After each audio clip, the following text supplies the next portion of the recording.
ou magasiner en ligne 24/7 au canadianappliance.ca. Choix 98. Radio X. À Québec. Depuis 25 ans et pour encore longtemps. À Québec, c'est Radio X. Faites-vous votre propre opinion. Oh my gosh. They're all going against the wind. The wind's 120 knots to the west. Radio X Files avec Christian Page et Camille. Oh my gosh, dude. Radio X.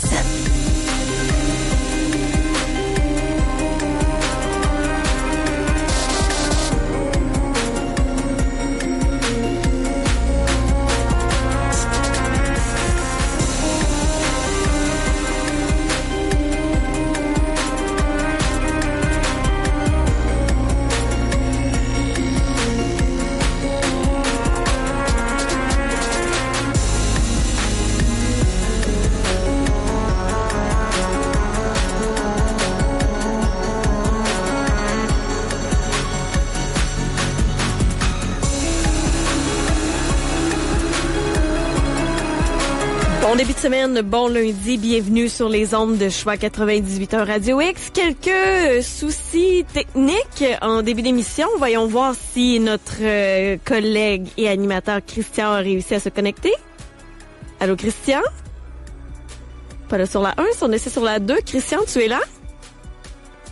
Non, ok. Eh bien, que se passe-t-il ce soir? Comment je pourrais le déconnecter pour qu'il puisse se connecter? On me dit que le remote était busy. On va déconnecter ici. Ça ne fonctionne pas. Si on fait un petit test, on recommence. Christian, est-ce que tu es là? Et non. Eh bien. Ça fait avec mon début de semaine, je te dirais, Rich. Pas pire, hein? Pas pire. Pas pire. Là, il est déconnecté, fait que s'il nous entend, normalement, il devrait pouvoir se reconnecter. D'accord. En attendant, je vous souhaite la bienvenue, puis encore une fois, merci beaucoup pour ce qui est des résultats. On n'a comme pas eu... il est connecté. Bon, parfait. On n'a pas eu l'occasion de revenir sur la pluie de commentaires qu'on a eu sur notre page Facebook. On est extrêmement reconnaissant de vos commentaires, donc un gros merci à vous. Prise 2 pour Monsieur Page. Bonsoir, il Camille. est là! Salut! Salut. On m'a montré comment faire la prochaine fois que ça arrive. Bon. Bien contente de t'entendre. Je commençais à être inquiet. Moi aussi, je regardais l'heure. Je dis, 19h02, toujours pas possible de se connecter. Bon, ça arrive. Il y avait une entrevue avec Gilbert Delorme de notre station sœur BPM Sport. Alors, le temps, j'imagine qu'ils prennent le temps de se débrancher puis qu'on puisse accéder à un autre... à la ligne, ouais, c'est voilà, c'est un petit peu plus long. T'as passé un beau week-end, Christian? Oui, c'était pas si mal. Il a fait froid. Oui. Très froid, mais bon, ce qui vient gâcher un peu le plaisir, là, parce que bon, tu restes enfermé soit dans ta chambre d'hôtel où tu as hâte de passer d'un lieu A à un lieu B. Là. Mais c'est vrai, ta chambre d'hôtel, t'es allé voir le Martin Fontaine. Oui, je suis allé voir Martin Fontaine. C'était la deuxième fois que j'avais vu il y a quelques années son Elvis Story. Là, c'était le spectacle, en fait, un spectacle que Elvis, en 1972, a fait une série de concerts qui ont été filmés, qu'on a appelé le Elvis on Tour. Donc, il reprenait un de ces concerts-là qu'il avait fait. Bon, en fait, disons qu'il s'inspirait fortement de l'un de ces concerts-là. Il a ajouté quelques numéros musicaux. Hein. On comprend, comme on était proche de la fête de Noël, il a ajouté quelques chansons de Noël dans le spectacle. Oh. Fait que non, c'était bien. Évidemment, il faut toujours se rappeler que le vrai Elvis est mort. Hein? Donc, oyez tout le monde, c'est ça. Oui, donc on peut pas avoir la même chose. C'est-à-dire qu'il faut jouer le jeu. Hein? C'est sûr que lorsqu'on arrive, puis Martin Fontaine arrive avec l'orchestre, tout ça, il faut accepter de jouer le jeu, que c'est comme si c'était un spectacle d'Elvis, même si c'est pas tout à fait pareil, c'est pas la même chose, mais quand même, si on se laisse aller, c'est quand même une excellente performance. Je pense que les gens s'étaient complets ce soir-là, et je pense que les gens ont beaucoup apprécié le spectacle, à juger par les commentaires au moment de la sortie. Là. Les gens ont bien apprécié. Puis ensuite, je suis allé voir le lendemain, samedi, oui, c'est ça. Donc, samedi, je suis allé voir l'exposition des pharaons. Oh, t'étais à côté, c'est ça? Oui, donc au Musée de la Civilisation. Et ça, c'était vraiment magnifique. L'histoire est bien racontée. Il y a de très nombreux items qui sont très impressionnants. Puis écoute, il faut, si on prend le temps, je le dis tout de suite, là, pour ceux qui visiteront le musée en question et iront voir l'exposition, assurez-vous d'avoir quelques heures devant vous, parce que si vous vous arrêtez devant chaque présentoir et vous lisez le descriptif des objets qui sont là et prenez le temps de les examiner, vous allez avoir besoin de 3 ou 4 heures comme faut pour pouvoir faire le tour. Il y a beaucoup de détails, puis c'est fascinant de voir, tu sais, juste l'histoire dans les artefacts, là, c'est vieux de plusieurs milliers d'années. Oui, c'est ça. Et ce qui est intéressant, c'est on voit une évolution. Hein. C'est placé et selon des thématiques. On a par exemple une salle où c'est les thématiques des dieux. Et on y perd un peu son latin parce qu'il faut bien le dire. Hein, les Égyptiens ont changé de... C'est un peu comme dans la civilisation de Sumer. Il suffisait de changer de capitale pour avoir d'autres dieux. Fait que les dieux de Memphis n'étaient pas les mêmes dieux qu'à Thèbes. Puis souvent, il y avait comme différents dieux. Chaque société, chaque groupe, hein, c'était presque des villes-États. Les villes avaient leurs propres dieux. Puis ensuite de ça, il y a eu un mixage des dieux. Fait que à un moment donné, on en vient on n'arrive plus trop à faire la distinction. Ils ont tellement de dieux, les Égyptiens avaient tellement de dieux qu'on s'y perd un peu, mais c'est quand même, on arrive quand même c'est tellement bien expliqué qu'on arrive quand même à suivre la progression et l'évolution de ces dieux-là. C'est comme le dieu du soleil qui était Amon, mais on avait le dieu du soleil qui était Ré. Et puis à un moment donné, on a fusionné les deux, c'est devenu le dieu Amon-Ré. Donc tu vois un peu le genre. Donc à certaines époques, on vénérait le dieu Amon qui était le dieu du soleil. On vénérait à une autre époque le dieu Ré qui était le soleil. Puis à un moment donné, on a vénéré le dieu Amon-Ré qui était le dieu soleil aussi. Mais on avait fusionné les deux en même temps. Donc c'est fort intéressant. Puis on voit l'évolution de ça, on voit de quelle façon les sociétés, les villes étaient construites, de quelle façon les temples étaient construits de manière à pouvoir être le théâtre de processions religieuses. J'ai retenu qu'ils ont fait du pain en tabarouette pour des dieux qui, pas qui existent pas, je vais faire attention, mais des gens qui mangeaient pas. Oui, effectivement. Et si tu as visité l'exposition, tu as pu te rendre compte également que le culte de la beauté ne date pas d'aujourd'hui. Non. Hein? Déjà à cette époque-là, il y avait tout...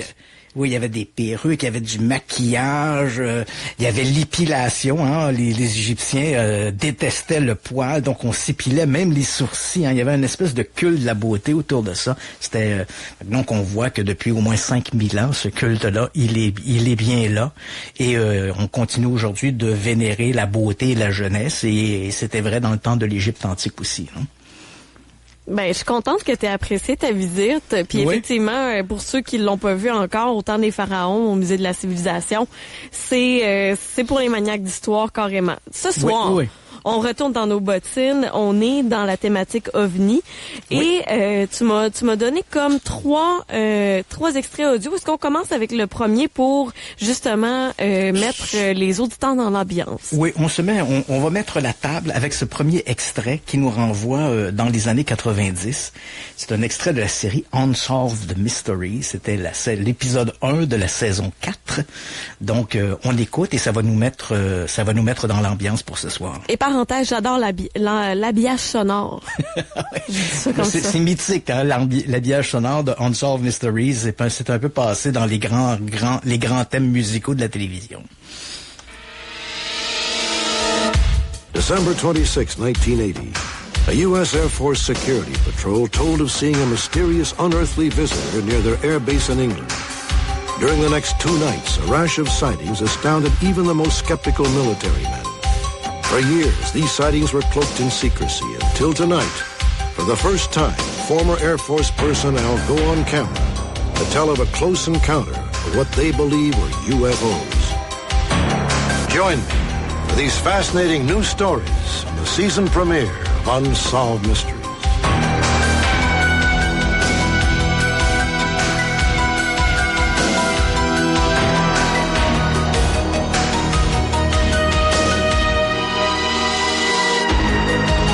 Je l'aime, on va l'étirer encore.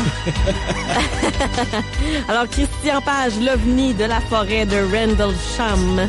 Oui, voilà, c'est un classique dans l'histoire des ovnis. Je n'en ai jamais parlé, même au moment où je faisais des émissions avec Yannick Marceau.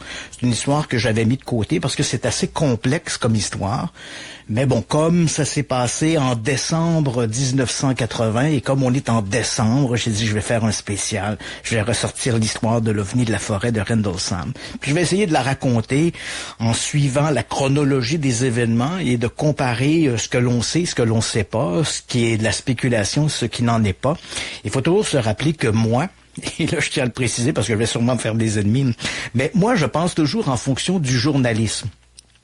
Je ne pense pas en fonction d'un croyant, je ne pense pas en fonction d'un sceptique, je pense en fonction d'un journaliste. Et c'est peut-être un peu la difficulté que je dois affronter depuis tant d'années, parce qu'on dirait, j'ai l'impression tout le temps que mon message ne passe pas. Les sceptiques me trouvent trop croyants, les croyants me trouvent trop sceptiques. Alors bon, fait que finalement, t'es trop de centre pour la société. Voilà, c'est ça. Je suis trop de centre, mais en réalité, c'est parce que je ne prends ni position pour ni position contre. J'essaie simplement d'appliquer les règles de journalisme qu'on m'a appris, quelle est la source de l'information, est-ce qu'on peut la vérifier, est-ce qu'on peut remonter à l'origine de l'information. L'essentiel, c'est de retourner au premier témoignage, au premier récit, parce que si on regarde les récits qu'on va retrouver aujourd'hui en 2022, ils risquent d'être éloignés des récits que l'on a fait à l'origine. Donc, ils se sont embellis avec le temps. Les gens, c'est vrai pour moi, c'est vrai pour toi, c'est vrai même pour les témoins d'OVNI, c'est vrai pour tout le monde. Avec les années, on est influencé par les histoires qu'on va entendre, on est influencé par nos états d'âme, on est influencé par nos croyances de l'époque versus nos croyances d'aujourd'hui, et ce qui va faire qu'on va colorer les témoignages. Donc, on va prendre cette histoire de Rendlesham, on va essayer de la regarder comme un journaliste la regarderait, puis on va essayer de décanter l'information. C'est une histoire très complexe. Ça se passe, comme je l'ai mentionné, en décembre 1980. Ça se passe en Angleterre. Bon, je dis que ça se passe en 1980, mais il faut savoir qu'on ne va découvrir cette histoire-là qu'en 1983. En octobre 1983, il y a un journal qui s'appelle le News of the World. Écoute, c'est un journal à potins fantastique, mais tu sais, des histoires qui sont un peu invraisemblables, tu sais, genre, puis je te cite des vrais titres, là, genre, une femme est née avec 2 mains gauches, ou une autre, une femme découvre qu'elle a un clitoris dans l'oreille, tu sais, bon, ce genre d'histoire-là, Hillary Clinton a accouché d'un bébé extraterrestre, donc on voit un peu le genre d'histoire qu'on retrouvait là-dedans, c'était du grand n'importe quoi, là. Donc, en octobre 1983, à travers toutes ces histoires-là, il y en avait de temps en temps qui avaient un fond de vérité. Donc, en octobre 83, on publie un article où on nous dit que des extraterrestres auraient atterri dans une forêt de l'Angleterre, dans une forêt du Suffolk en Angleterre, qui est la forêt de Rendlesham.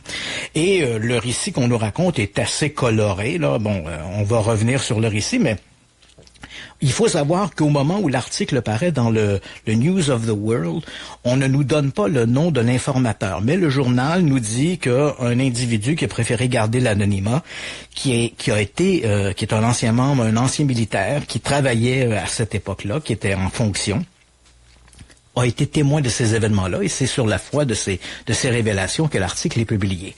Et les événements qu'on nous évoque, ce sont des événements qui se sont produits en décembre 1980. En fait, ils se sont produits dans un premier temps dans la nuit du 25 au 26, mais on est vraiment le 26 décembre, puisque les événements vont se produire en milieu de nuit, aux alentours de 3 heures du matin, pour cette première, parce qu'il va y avoir comme 2 événements. Donc, le premier événement se produit très tôt, là, aux petites heures du matin, le 26, aux alentours de 3 heures du matin.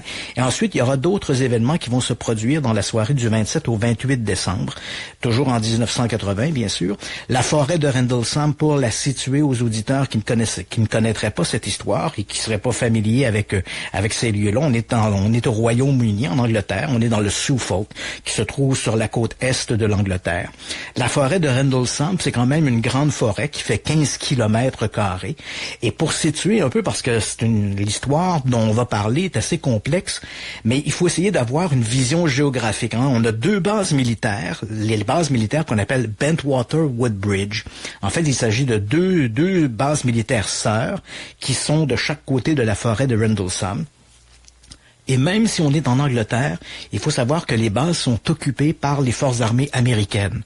Ça peut paraître étrange, mais il faut savoir que c'est une occupation militaire américaine. On est durant la guerre froide et ça fait partie du programme de l'OTAN, de l'OTAN dont on a beaucoup parlé avec l'invasion de l'Ukraine, l'Ukraine qui voulait rejoindre les forces de l'OTAN, qui est une force, une coalition de forces militaires qui protège les pays, on a du G20 par exemple, donc tous les membres signataires qui font partie de l'OTAN, bien évidemment, sont protégés par cette force multi-pays, si je puis dire. Donc, on est en pleine guerre froide dans les années 1980.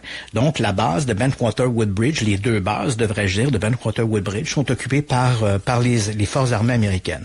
Et les événements dont je te parle, comme on est le 26-27 décembre, on comprend bien qu'on est en pleine période de Noël. Et on a une activité minimale à la base. Donc, et la base qui nous intéresse, c'est surtout la base de Woodbridge. Donc, à ce moment-là, les forces militaires sont minimales. Il y a à peu près que les forces d'entretien qui continuent de garder la base, mais à peu près tout le monde est rentré chez eux pour les fêtes de Noël. Les deux bases militaires, le complexe Bentwater-Woodbridge, est dirigé par un militaire qui est le colonel Gordon Williams, mais la base qui nous intéresse, c'est la base de Woodbridge. Elle est dirigée par le colonel Ted Conrad et son adjoint, c'est le lieutenant-colonel Charles Halt. Ce personnage-là est très important dans notre histoire puisque c'est par lui un peu que toute cette histoire-là va éclater au public et va être rendue publique. Donc, l'article publié nous raconte que il y a des événements étranges qui se sont produits en décembre 1980 sur la base militaire, principalement la base militaire de Woodbridge. Le récit qui est rapporté dans le News of the World nous dit que pendant 2 soirées, les militaires qui se trouvaient principalement à la base de Woodbridge auraient vu des lumières au-dessus de la forêt de Bentwood, la forêt de Rendlesham, et principalement près de la porte est qui permettait d'accéder à la base. Et là, la première soirée, on avait des plantons qui étaient là, ils observent ces lumières-là, en informent leurs supérieurs, et finalement, on décide d'envoyer ces gens sur place. Et selon le récit, parce qu'on va revenir sur les détails du récit, mais de façon générale, le récit nous dit, voilà, on a envoyé 3 militaires non armés dans la forêt et ils auraient assisté à l'atterrissage d'un engin spatial, un engin extraterrestre qui ressemblait un peu à un triangle, ou plutôt un cône, si je puis dire. Cet objet-là aurait flotté au-dessus du sol pendant un moment et les militaires auraient été sur place, auraient vu l'objet, qui se serait ensuite éloigné à travers les arbres avant de disparaître. Et ensuite, une deuxième soirée, donc dans la nuit du 27 au 28 décembre, à nouveau, des lumières sont observées au-dessus de la forêt de Rendlesham. On envoie à nouveau des militaires sur place et là, ils auraient vu des lumières qui se promenaient à travers le bois. Le journal nous dit qu'il y avait comme une sphère lumineuse qui avait à peu près la taille d'un ballon de basket qui se promenait entre les arbres, ça ressemblait un peu à un œil, et à un moment donné, l'œil en question comme explosé, puis il s'est divisé en plusieurs petits objets, et à ce moment-là, d'autres objets dans le ciel auraient pointé une espèce de rayon laser vers le sol, aux pieds littéralement des militaires. Donc c'est à peu près l'histoire qu'on nous raconte dans l'article du News of the World, et très rapidement, on s'intéresse à cette histoire d'OVNI, qui est bientôt surnommée le Roswell de l'Angleterre.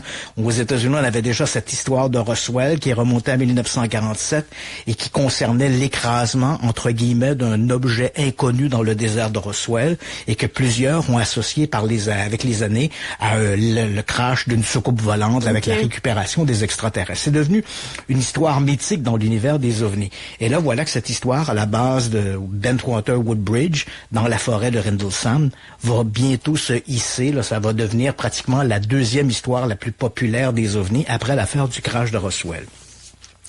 Immédiatement quand l'histoire commence à être évoquée dans les médias, et principalement au lendemain de l'article du News of the World, des amateurs d'OVNI vont commencer à s'intéresser à cette histoire-là, et on va adresser à l'armée américaine, via la loi d'accès à l'information, on va demander est-ce qu'il y a des rapports qui ont été faits, est-ce qu'il est possible d'avoir accès à ces documents-là, et on va rendre public un document qu'on va appeler le mémo Halt.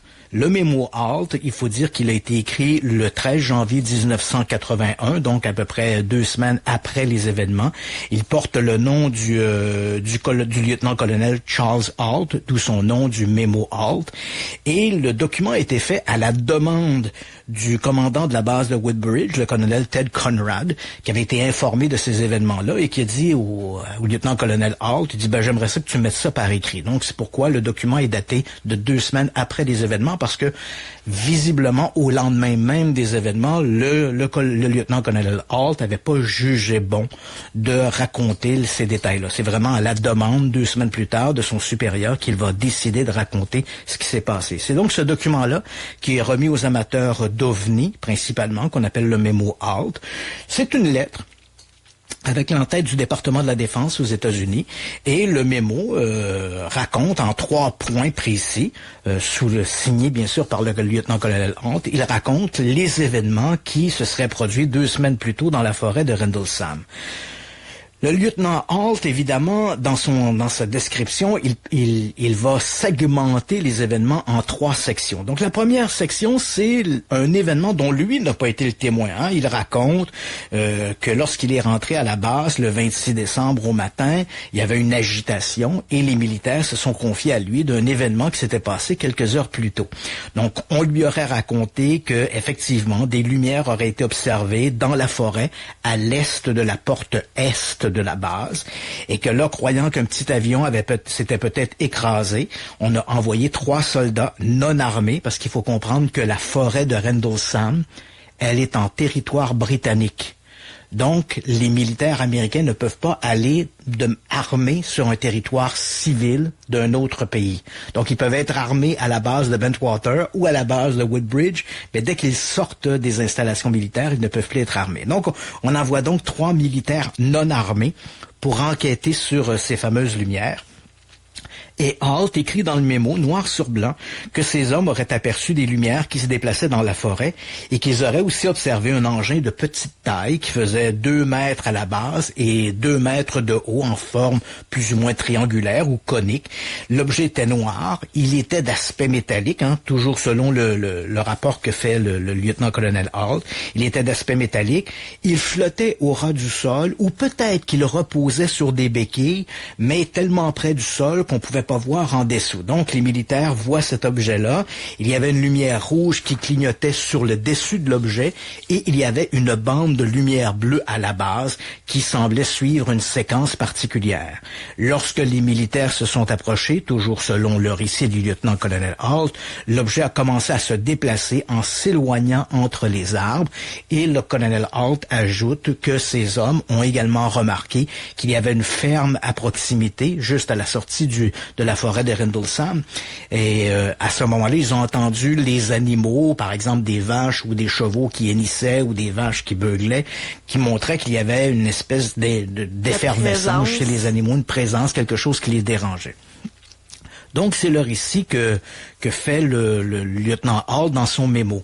Bon, déjà ici, il y a quand même des éléments qu'on doit dire. Lorsqu'il dit « les militaires ont vu un objet conique qui flottait au-dessus du sol », et là, c'est le journaliste qui parle. Hein. Je prends pas position nullement là-dedans.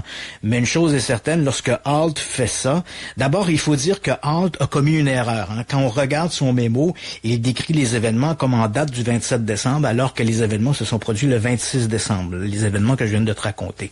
Mais en dehors de cette erreur de date, il fait bien d'autres erreurs. Il mentionne, par exemple, il dit, les hommes ont vu un objet triangulaire qui flottait au-dessus du sol. C'est pas vrai. Un seul des 3 militaires dans la forêt a vu cet objet-là. Il s'agit d'un militaire qui s'appelle Jim Penniston. Lui a vu l'objet, mais pas ses compagnons. Les 2 autres soldats qui l'accompagnaient, un certain John Burrow, en 1900, il y en avait 2 autres. Là. Il y en a un qui s'appelle Cabansang et l'autre s'appelle Burroughs. Les 2, Cabansang et Burroughs, en 1980, eux prétendaient qu'ils n'avaient vu que des lumières. Ultérieurement, John Burroughs va plus tard ajouter à son récit, « Ah ouais, moi aussi je l'ai vu, l'ovni triangulaire au-dessus du sol. » Mais dans les documents de 1980, c'est nullement mentionné. Burroughs ne mentionne pas ça. On dirait qu'avec les années, il a essayé d'accorder ses violons avec ceux de Jim Penniston, mais ça attirait le regard. Ouais, c'est ça. Fait qu'au départ, là, il faut bien le dire, au moment où les événements sont rapportés par des documents écrits, des échanges, puis tu vas comprendre pourquoi il y a des échanges, puis pourquoi on est certain de ça, hein, parce qu'ils ont contacté également la police du Suffolk, tout ça. Donc, on sait que des 3 militaires partis dans la forêt en 1980, il semble que seul Jim Penniston a vu cet objet triangulaire. Les 2 autres, à savoir John Burroughs et Edward Cabansang, en 1980, tous 2 prétendaient n'avoir vu que des lumières. Comme je l'ai mentionné, ultérieurement, John Burroughs va réajuster son récit en disant « Moi aussi, j'ai vu l'OVNI », mais Cabansang, lui, ne changera jamais sa version des faits en disant « Non, non, non. Moi, je n'ai vu que des lumières. J'ai l'impression que mes collègues n'ont vu que des lumières. Il n'y a jamais eu d'objet triangulaire qui flottait au-dessus du sol. » Et même, il va même plus loin. Cabansang dit « Ces lumières-là n'avaient rien d'insolite. » Parce qu'après les avoir poursuivis dans la forêt pendant 1 heure, on a découvert qu'on courait après la lumière d'un phare. Parce qu'effectivement, si on va vers l'est, au-delà de la forêt de Rendlesham, il y a une péninsule qu'on appelle la péninsule d'Oxford Ness, et il y a un phare sur la péninsule. Et ce phare-là, il se trouve à 8 km de la base, mais évidemment, quand il tourne, sa lumière va être projetée à travers la forêt. Et ce que Cabansang dit, c'est qu'après avoir poursuivi ces lumières étranges dans le bois, ben, ils ont découvert finalement que la lumière qui clignotait au loin, c'était finalement la lumière du phare. Donc, c'est intéressant parce qu'ici, déjà en 1980, on a 2 personnes qui disent on a vu seulement des lumières, un autre qui dit qu'il y avait un ovni. Ultérieurement, un de ceux qui n'a vu que des lumières, plus tard dira qu'il y avait un ovni. Mais celui qui va toujours prétendre avoir vu des lumières va dire c'était simplement un phare. Fait que, ça devient un peu difficile de choisir. Hein, tu dis on a 3 récits qui sont assez différents. 3 versions, ben oui. 3 versions. Toujours dans le mémo de Halt, donc il raconte ça. Ce qu'il ne dit pas, c'est que ce soir-là, il y a un militaire de la base, un dénommé Chris Arnold, qui a contacté aussi la police du Suffolk, hein, parce que comme la base militaire, comme je l'ai mentionné, elle se trouve à la frontière de la forêt de Rendlesham, mais qui, elle, est un territoire civil. Il faut quand même dire, si on envoie une patrouille militaire, il faudrait informer les autorités civiles. Donc, un certain Chris Arnold va contacter la police du Suffolk, dont la forêt de Rendlesham se trouve sur son territoire de gestion. Et quand on fouille dans les archives de la police du Suffolk, on découvre effectivement un rapport qui montre que à 14h11 le matin du 26 décembre, ils ont reçu un appel de Chris Arnold qui disait, et là je te cite ce qui est rapporté dans le document de la police, Arnold lui a dit « Nous observons des lumières insolites dans le ciel, nous avons envoyé des soldats non armés pour enquêter, nous pensons qu'il pourrait s'agir d'un ovni. » La police du Suffolk envoie une autopatrouille sur place. Les policiers arrivent une quinzaine de minutes plus tard. Hein, c'est 2 policiers dans une voiture de patrouille. Ils ne voient pas les militaires. Ils vont s'aventurer. Il y a un chemin de terre qui traverse la forêt de Rendlesham. Ils vont s'aventurer sur le chemin en essayant de voir cette histoire, cet ovni ou ces lumières étranges. Et dans leur rapport, les policiers écrivent qu'ils n'ont vu aucun ovni.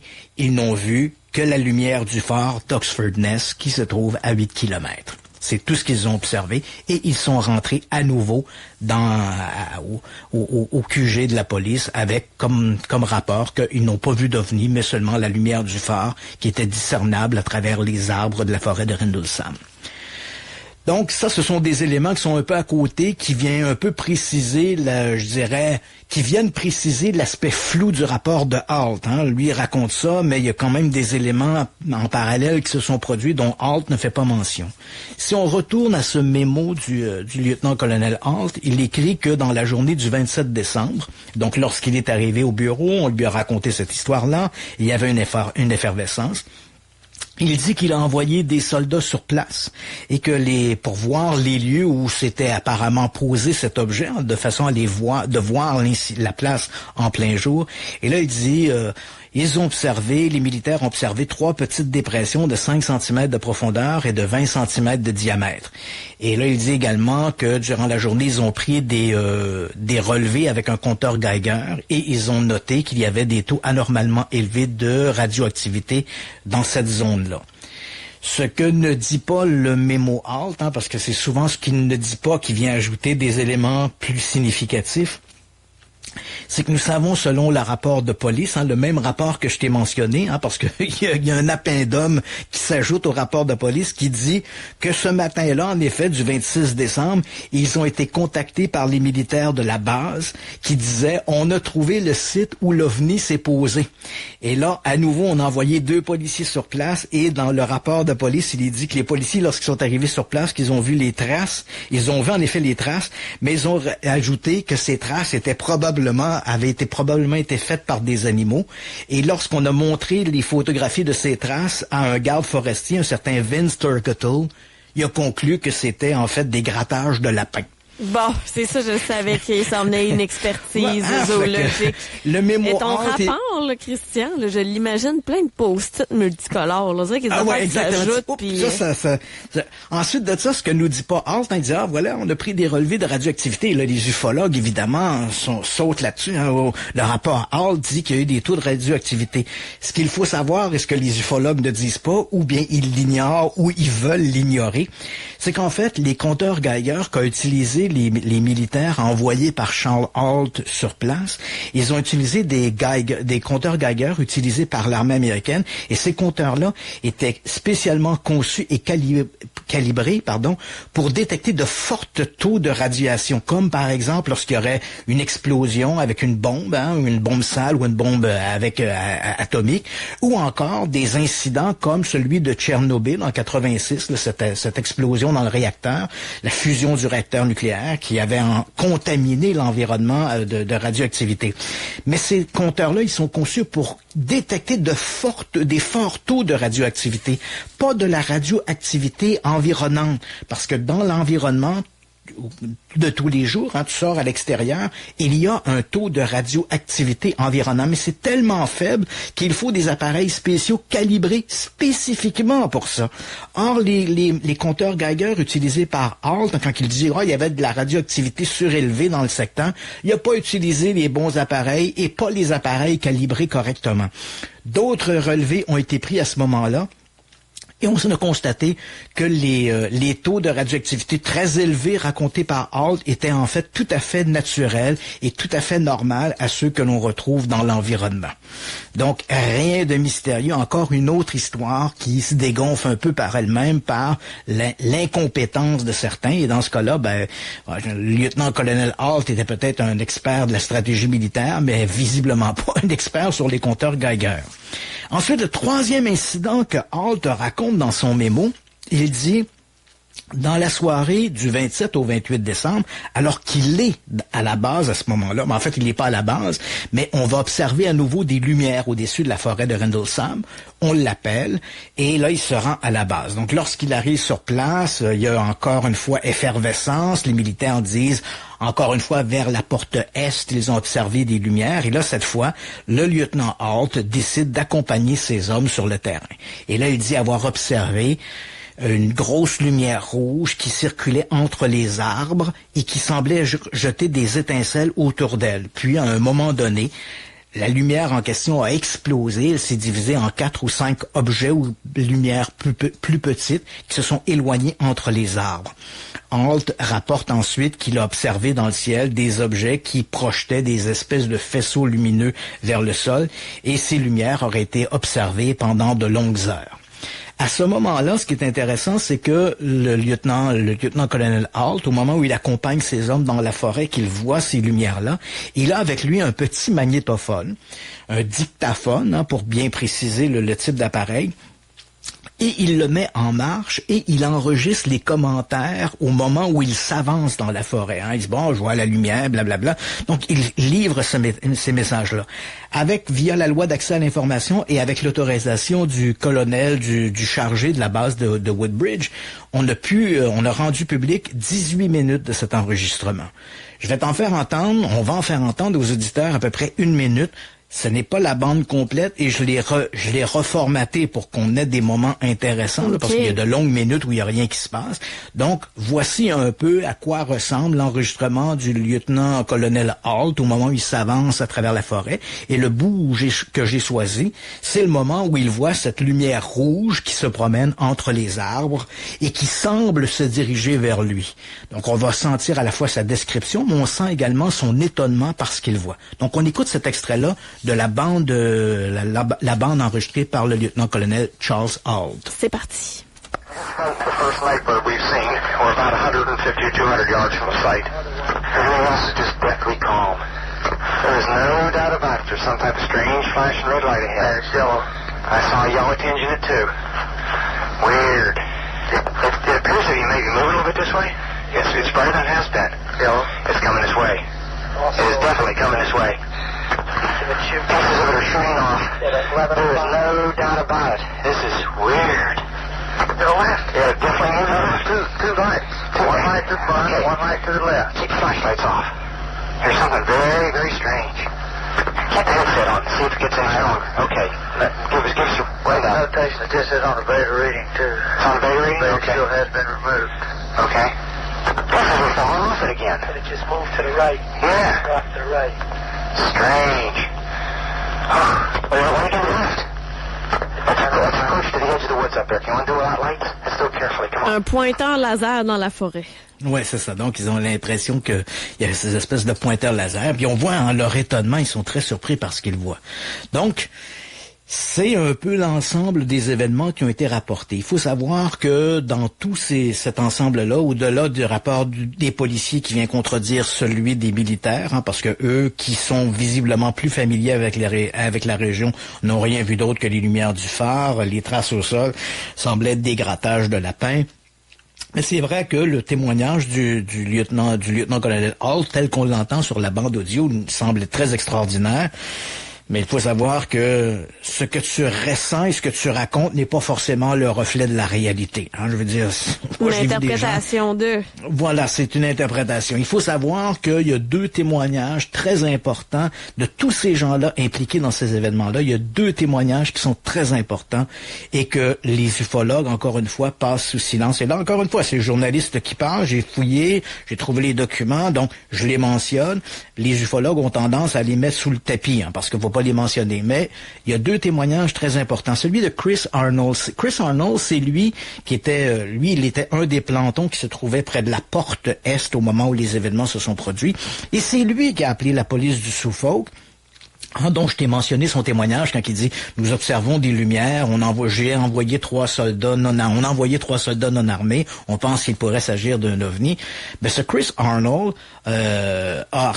plus tard, il va signer un affidavit en disant que les lumières qu'il a vues ce soir-là, ultérieurement, il a bien compris que ce n'était que les lumières du phare. Donc, point barre, c'est les lumières du phare.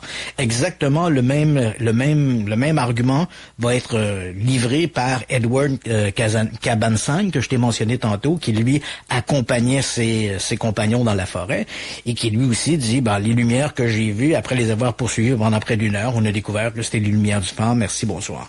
Et quand on prend l'enregistrement du colonel Holt, dont on vient d'entendre quelques extraits, à un moment donné, plus loin sur la bande, dans les 18 minutes, il compte le moment où il voit la lumière. Il dit, là je la vois.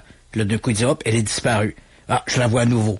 Or, on constate que la lumière réapparaît toutes les 5 secondes. Or, les 5 secondes, c'est le temps que met la lumière du phare pour éclairer dans cette direction-là. Donc, si on fait fonctionner l'enregistrement du colonel Holt on le met synchro avec la lumière du phare, on constate que quand Holt dit « je vois la lumière », ça correspond en effet au moment où la lumière du phare éclaire la forêt de Rendlesham. Bon. Ça reste quand même un débat. Les amateurs d'OVNI diront « Ah ouais, non, les militaires auraient pas pu être dupés par une simple lumière de phare. » Ça, c'est une question d'interprétation. Moi, je ne fais que livrer les faits.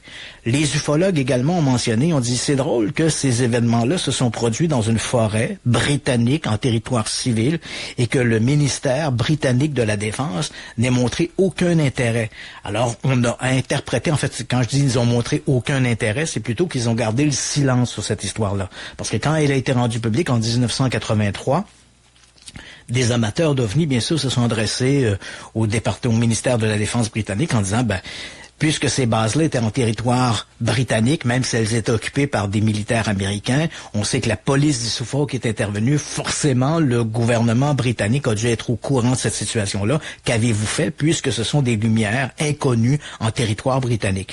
Et le ministère de la Défense en Angleterre a fait un peu la sourde oreille à ça, en disant on n'a pas de commentaire. Et beaucoup ont interprété ce pas de commentaire comme étant une preuve d'une forme de conspiration, du silence. On veut pas dire quelque chose.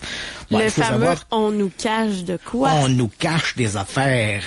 Mais il faut savoir que un peu comme aux États-Unis, il y a les autorités militaires ont une culture du secret. C'est n'importe tout devient l'objet d'un secret. Un gars a des bas carottés, ça devient un secret. On peut pas dire qu'il y a des bas carottés. Donc, le gouvernement britannique a gardé le silence parce que ça fait partie, c'est une politique du ministère de la Défense de ne pas commenter. Il y a une loi en Grande-Bretagne. À l'époque, il faut se rappeler qu'en 1983, il n'y avait pas vraiment de loi d'accès à l'information. Elle existe maintenant en Grande-Bretagne. On peut se procurer, les citoyens britanniques peuvent se procurer des documents gouvernementaux, voire militaires, auprès des offices intéressés. Mais en 1983, il existait une espèce de demande, un processus qui était laborieux, qui permettait d'avoir accès à des documents, mais c'était très laborieux et souvent ces documents-là étaient escamotés parce qu'il y avait une loi, principalement dans des documents de ce type-là, qu'on appelait la loi de la trentaine, où le document n'était pas rendu public avant 30 ans. Donc, en théorie, les documents de la forêt de Rendlesham, s'il y avait, je dis bien s'il y avait des documents au sein du ministère de la Défense britannique concernant les incidents de la forêt de Rendlesham, en théorie, il ne pouvait pas être rendu public, à moins qu'il y ait des lois qui changent avant 2010. Mais ces lois qui changent, elles sont intervenues, et finalement, en 2001, le gouvernement, donc 21 ans après les événements, le gouvernement britannique a rendu public son dossier sur la forêt de Rendlesham. Et tu le devines bien, pouette, pas de conspiration, pas de mystère extraordinaire. Bon, on peut toujours en imaginer, mais bon, ce que les documents du gouvernement britannique nous disent, c'est que il n'y a pas eu de détection d'OVNI.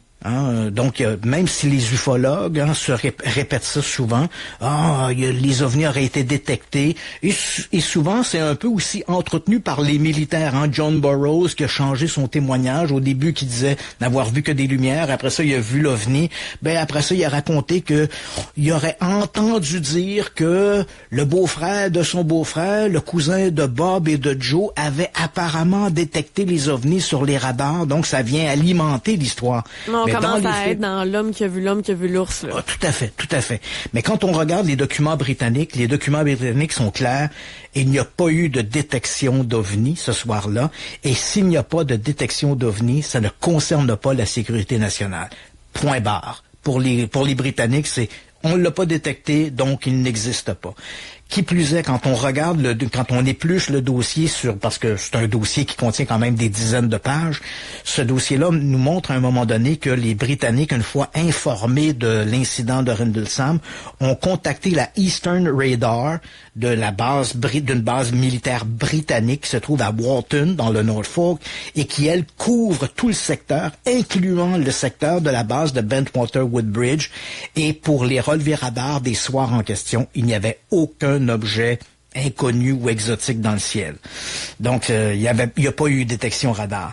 Et quand on va plus loin, on voit que le gouvernement britannique, après avoir mené sa propre petite enquête interne, est arrivé à la conclusion que les militaires américains avaient simplement été dupés par la lumière du phare d'Oxford Ness. Et ils disent pas que ce n'est pas la seule source de lumière, mais que ce soir-là, Il y avait une ferme à proximité, il y avait la lumière d'Oxford Nest qui était visible. Quelques instants avant, à peu près 1 heure avant, il y a eu une entrée d'une météorite qui a été observée. Donc, tous ces éléments-là concomitants, quand les policiers sont allés visiter le site de la forêt de Rendlesham à 4 heures du matin, le gyrophare était allumé. Donc, si les militaires étaient plus loin dans la forêt à ce moment-là, qu'ils ont vu les gyrophares, ils ont pu confondre ces gyrophares-là comme faisant partie d'un tout, comme d'un phénomène unique. Alors que c'était plusieurs sources lumineuses qui étaient concomitantes. La lumière de la ferme, la chute du météorite, le phare au loin, la lumière du véhicule de police. Donc, pour le gouvernement britannique, l'enquête a vite été conclue. Les militaires ont été trompés par différentes sources de lumière, la principale étant le phare d'Oxford Nest. Bon. Évidemment, depuis les années 80, tu comprends, et je l'ai mentionné, puis il faut le répéter, les témoignages ont été très embellis, celui du colonel Halt aussi. Hein. À l'époque, il était lieutenant-colonel, et maintenant, il est à la retraite, mais lorsqu'il a pris sa retraite de l'armée américaine, il avait atteint le grade de colonel.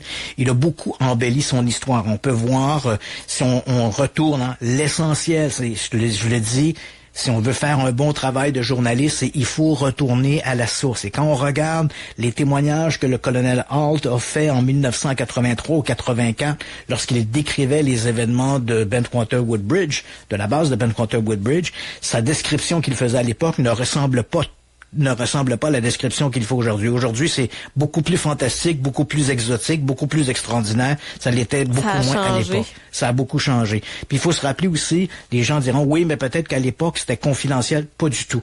Le rapport du lieutenant-colonel Charles Halt n'a jamais été classé confidentiel. Visiblement, il n'était pas destiné à une lecture publique, mais il n'a pas, selon les règles aux États-Unis, les règles militaires, il n'a pas été classé confidentiel. Donc, le colonel Halt, à partir du moment où on a commencé à l'interroger sur cet événement-là, et d'autant plus que les documents ont été rendus publics par ses supérieurs, ben c'est clair que Halt pouvait commenter les événements sans restriction. Et lorsqu'il les raconte, lorsqu'il les détaille, en 84 ou 85, ben on voit qu'une variante, ces événements-là ont été très embellis. On est rendu au tournant des années 2000, 2010, on voit que le récit s'embellit, s'exagère. L'un des témoins de la série de deuxième événement, un dénommé Larry Warren, hein, parce que ce soir-là, hein, Hall dit, on voit cette lumière rouge qui explose, puis qui s'en va à gauche et à droite, puis on voit des lumières avec des espèces de jets laser. Là. Bon, il y a un des militaires qui était là, Larry Warren. Ben, depuis, hein, au début, j'ai vu des lumières. Maintenant, il a co-signé, il y a quelques années, un livre avec un ufologue américain qui s'appelle Peter Robbins, qui s'intitule Left at Eastgate, et dans lequel il dit que là, il a été placé sous hypnose, puis sous hypnose, là, il a raconté qu'il y avait eu une période de temps manquant, là, puis qu'on l'avait amené dans une base souterraine où il y avait peut-être des extraterrestres et des militaires américains qui ont fait une espèce de lavage de cerveau. Je pense que c'est pas la première fois qu'on entend un pattern de même. Non, c'est pas la première fois. Et encore une fois, tu dis c'est drôle parce que Larry Warren, au départ, en 1986, quand il racontait cette histoire-là, ben il y avait rien de ça. Il n'y a pas de base souterraine, il n'y a pas de lavage de cerveau. Là, l'histoire, c'est embelli. Il y a des éléments intéressants en 2015, hein, parce que je peux pas trancher. Est-ce que les militaires ont réellement vu des choses insolites?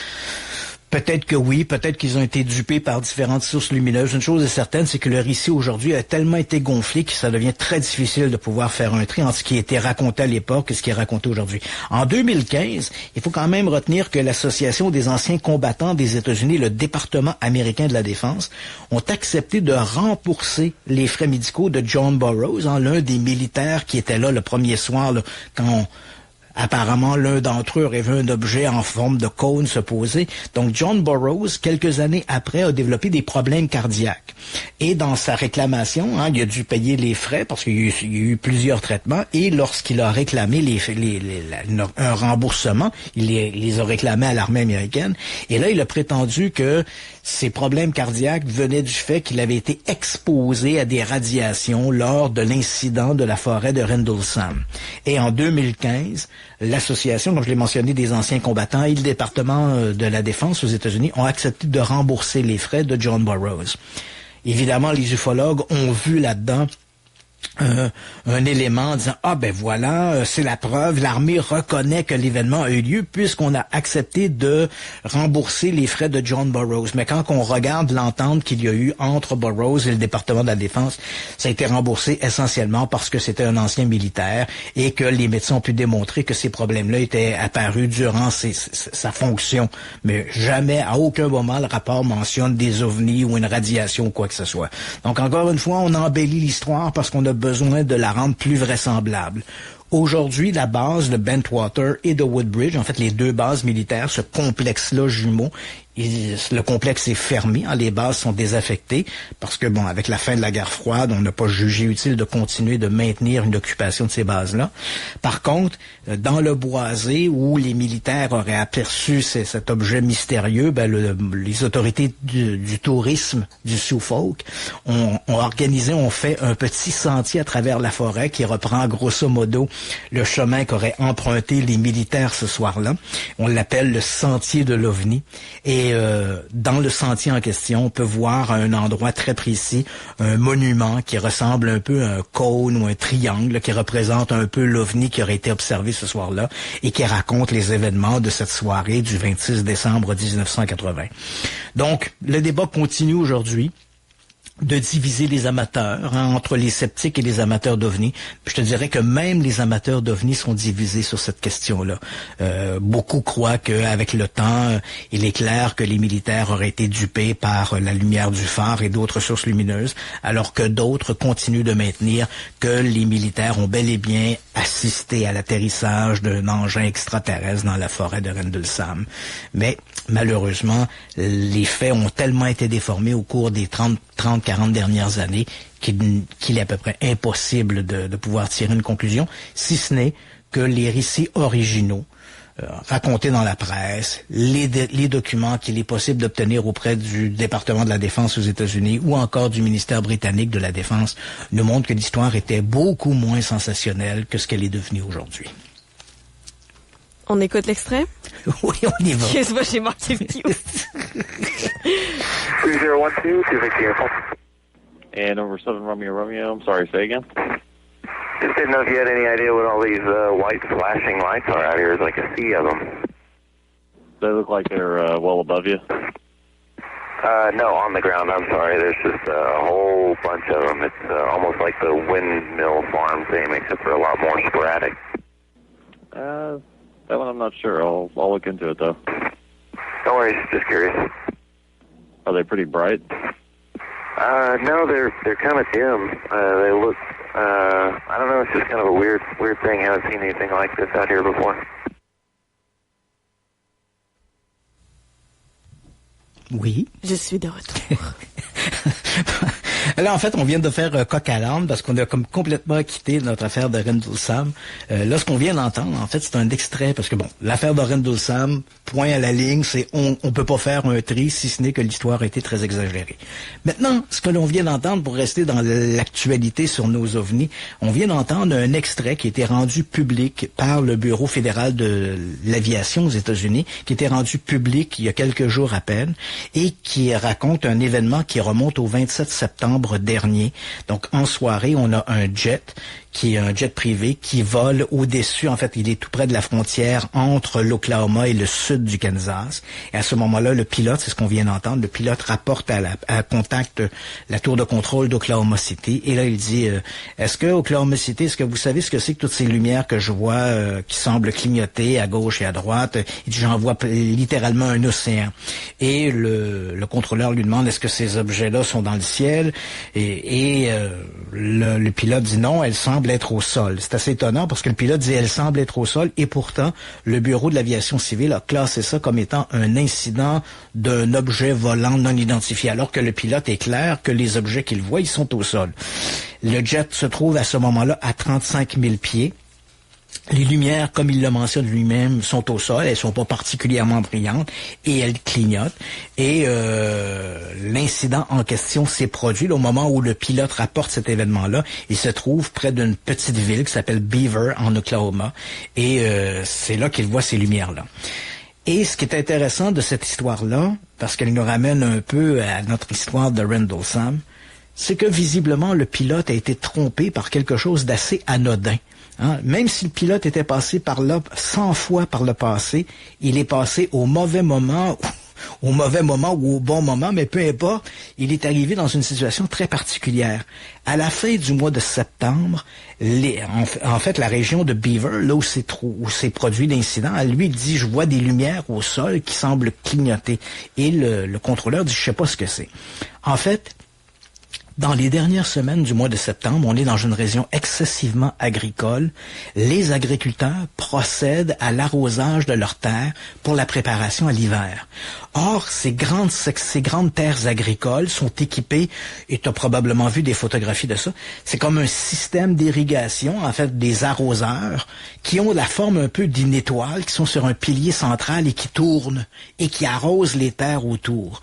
Ces systèmes à piliers ont au centre une lumière qui clignote.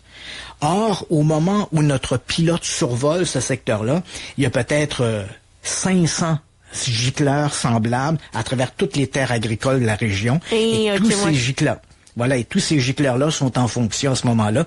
Et c'est ce qui explique ces petites lumières au sol qui clignotent et que le pilote n'avait jamais vu. Mais non, parce que s'il était passé par là, même s'il était passé 10 fois par là dans le passé, s'il était passé au mois de juin, qu'il était passé au mois de juillet, au mois de mai, ces lumières-là sont pas activées parce que les gicleurs ne sont pas en fonction.